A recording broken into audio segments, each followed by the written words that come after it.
Allopathic दवाई aspirin, इसमें कोई शक नहीं है कि ये हर घर में मौजूद रहती है, हर किस्म के दर्दों में इस्तेमाल होती है, लेकिन सभी जानते हैं कि इसके साइड इफ़ेक्ट भी बहुत ज़्यादा है। सबसे पहला साइड इफ़ेक्ट इसका जो है वो मैदे पर है।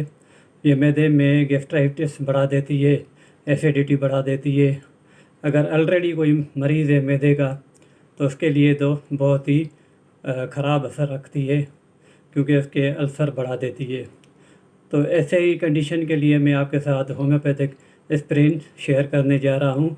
इसमें 2 दवाइयाँ हैं। नंबर 1 पर है एकोनाइट 200 में, नंबर 2 पर है रफटॉक्स 200 में। दोनों दवाइयाँ मैं ऊपर लिख दूँगा और उनकी पोटेंसी भी लिख दूँगा।